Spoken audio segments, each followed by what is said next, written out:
Selamat datang pemirsa. Anda kembali bersama Menyingkap Fakta. Kali ini, kami akan membongkar sisi tersembunyi dari sebuah peristiwa besar yang sedang menjadi perhatian publik. Malam pertama Ramadan berlangsung khusyuk di Al-Aqsa. Namun, di balik keramaian jamaah, muncul kembali pola yang selalu menjadi sorotan setiap tahun. Masjid tetap terbuka, ibadah tetap berjalan. Tetapi, akses menuju kompleks suci itu justru menjadi titik paling sensitif. Mengapa pintu gerbang menjadi lebih menentukan daripada ruang ibadah di dalamnya? Bagaimana kebijakan izin dan batas usia membentuk siapa yang bisa hadir secara fisik? Dan mengapa setiap Ramadan, dinamika spiritual ini selalu berubah menjadi indikator stabilitas kawasan? Namun sebelum kita masuk lebih dalam, jangan lupa tekan tombol like dan subscribe. Dengan begitu, Anda tidak akan ketinggalan fakta-fakta tersembunyi yang akan kami ungkap berikutnya.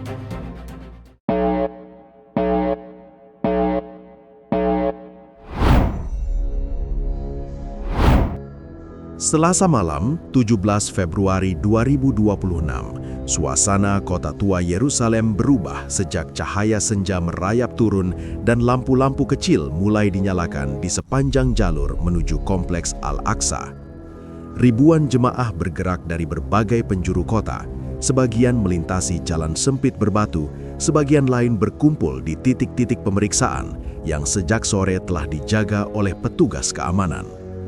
Arus manusia tidak terputus, seakan seluruh energi kota mengarah pada satu tujuan yang sama, yaitu sholat tarawih pertama Ramadan di dalam kompleks suci itu. Di pelataran luar, gema langkah bercampur suara obrolan pelan, menandai semangat para jemaah yang ingin tiba lebih awal sebelum area utama semakin padat.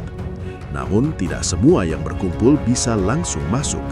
Beberapa baris antrean bergerak lambat saat petugas memeriksa identitas, memverifikasi dokumen, atau mengarahkan jemaah agar menunggu di sisi tertentu. Sebagian orang menerima arahan tersebut dengan tenang, sementara lainnya menunjukkan raut bingung karena jalur yang biasanya terbuka kini menjadi lebih terkendali. Situasi seperti ini tidak asing bagi mereka yang sudah beberapa tahun mengikuti Ramadan di Yerusalem, sebab pola pengamanan cenderung meningkat ketika jumlah pengunjung melonjak tajam. Ketika malam semakin gelap, barisan jemaah terus mengalir, namun arusnya sesekali tertahan oleh gelombang padat yang muncul dari gerbang-gerbang utama. Area itu merupakan titik paling krusial karena di sanalah banyak warga harus menunggu sebelum diarahkan kembali. Meski demikian, aktivitas ibadah di dalam kompleks tetap berlangsung. Lampu-lampu masjid menyala terang, imam memimpin sholat tarawih, dan gema doa terdengar hingga ke sudut jalan yang masih dipadati pejalan kaki. Di lapangan informasi, tampak perbedaan pengalaman antara mereka yang sudah terbiasa masuk melalui jalur khusus dengan identitas penduduk Yerusalem dan mereka yang berasal dari luar kota.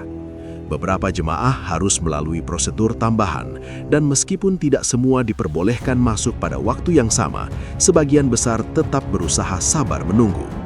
Pemandangan ini memperlihatkan dinamika yang unik ketika ribuan orang datang untuk tujuan spiritual tetapi harus melewati jalur pengamanan yang diperlakukan sesuai kondisi malam itu. Di luar gerbang, suasana makin riuh karena bertambahnya kedatangan dari arah selatan dan timur. Para pedagang kecil mulai menutup lapak mereka, memberi ruang bagi jemaah yang ingin beristirahat sejenak sebelum mencoba masuk kembali. Suara pelan dari pengeras masjid mengalun keluar, memberi tanda bahwa sholat telah dimulai, sementara beberapa kelompok masih mengatur barisan agar tidak menimbulkan dorongan berlebihan di jalur masuk. Gambar-gambar yang beredar dari lokasi memperlihatkan bagaimana situasi malam itu berjalan dalam ritme yang serba padat. Jemaah yang telah berada di dalam kompleks menunaikan ibadah dengan khusyuk. Mereka yang berada di luar menunggu giliran sambil memantau arus manusia di depan mereka. Sejumlah unit keamanan mengatur pergerakan dengan tangan terangkat, memberi isyarat padat atau longgar. Pengaturan seperti ini dilakukan untuk menjaga aliran tetap terkendali sepanjang malam pertama yang dikenal sebagai malam dengan tingkat kunjungan paling padat dalam pekan pembuka.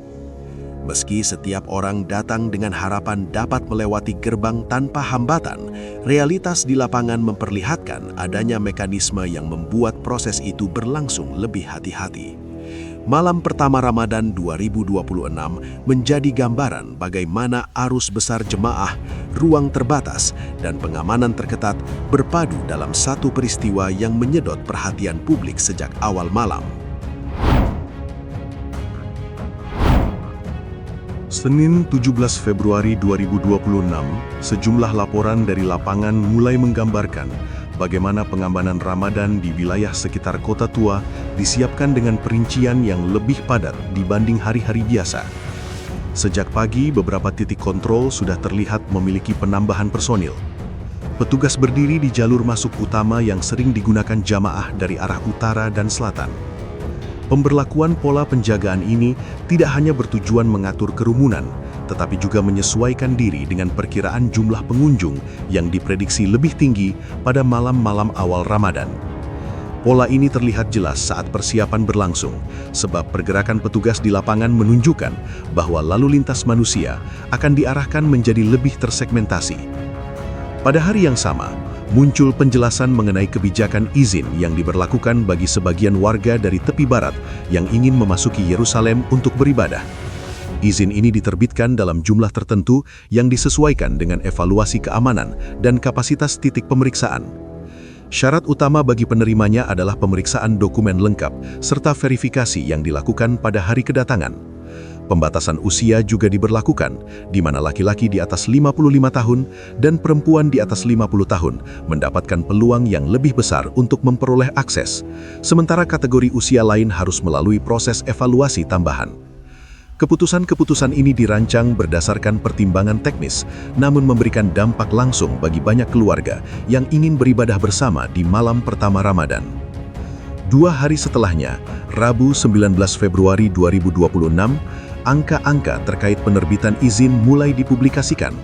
Wilayah otoritas tertentu menyebutkan bahwa sekitar 10.000 izin akan disiapkan untuk sholat Jumat sepanjang Ramadan. Jumlah itu menunjukkan adanya mekanisme kuota yang membuat akses menjadi bergantung pada perhitungan kapasitas gerbang-gerbang Kota Tua. Kuota tersebut dipandang oleh sebagian pihak sebagai bentuk pengaturan, namun oleh sebagian lainnya dianggap sebagai batasan yang mengurangi kebebasan bergerak. Situasi ini menegaskan bahwa siapa yang dapat memasuki Yerusalem pada hari-hari tertentu sangat ditentukan oleh struktur administratif dan kebijakan keamanan yang melekat pada periode Ramadan. Di lapangan, para jamaah dari tepi barat harus melewati beberapa pos penjagaan sebelum mencapai gerbang Kota Tua. Sebagian dari mereka membawa dokumen khusus yang sudah disetujui sebelumnya. Sebagian lain mencoba mengajukan permohonan tambahan jika jumlah pengunjung yang tiba melebihi perkiraan. Suasana di sekitar titik pemeriksaan mencerminkan ketegangan yang tidak diucapkan. Orang-orang berdiri rapi sambil menunggu giliran, sementara petugas mencocokkan nama, usia, dan identitas. Apabila data sesuai, mereka diizinkan melanjutkan perjalanan.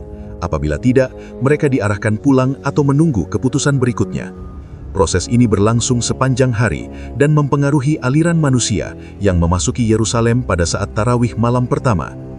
Pedagang kecil yang biasanya memenuhi area sekitar pintu masuk Kota Tua terlihat menyesuaikan diri dengan arus jamaah. Mereka menggeser lapak agar tidak menghalangi jalur yang sedang diatur. Beberapa keluarga membawa anak-anak mereka sambil mencoba menjaga agar rombongan tetap bersama. Ada yang berjalan cepat karena sudah mendengar perkiraan kepadatan di titik tertentu. Ada pula yang datang lebih awal untuk menghindari kemungkinan tertahan.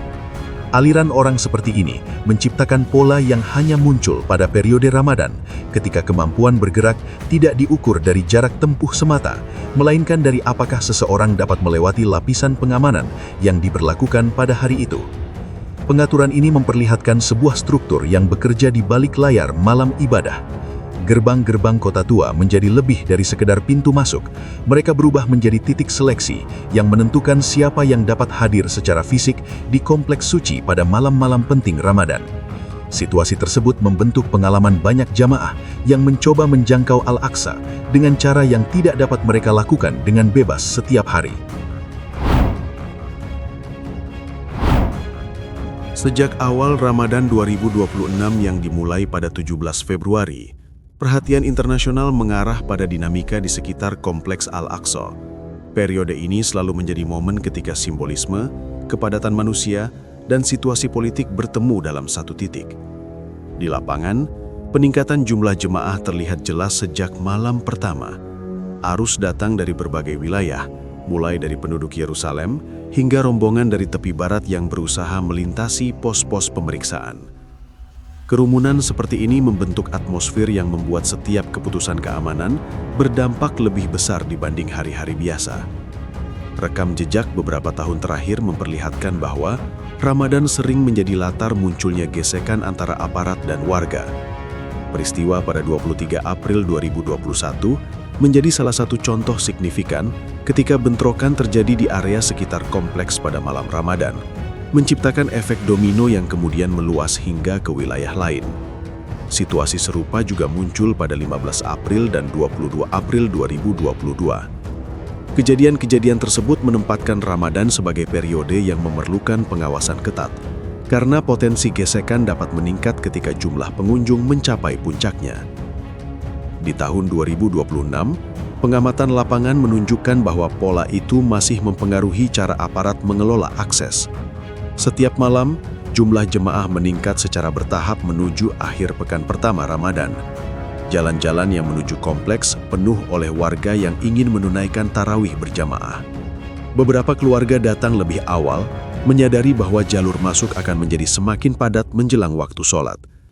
Pedagang makanan kecil menata dagangan mereka sedikit lebih jauh dari gerbang utama, agar tidak mengganggu arus pengunjung. Anak-anak mengikuti orang tua mereka sambil menggenggam tangan erat, memastikan agar tidak terpisah di tengah kerumunan besar. Kehadiran jemaah dalam jumlah besar bukan sekadar fenomena spiritual, tetapi juga dinamika sosial yang mempengaruhi stabilitas kota tua.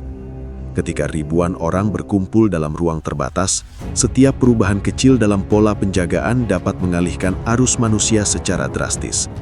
Petugas keamanan harus mengatur arah gerakan agar tidak terjadi penumpukan pada lorong-lorong sempit. Beberapa jemaah mengalihkan langkah menuju gerbang lain setelah melihat kerumunan terlalu padat di jalur utama. Hal ini menciptakan pola pergerakan yang berubah dari menit ke menit, menuntut aparat untuk melakukan penyesuaian cepat.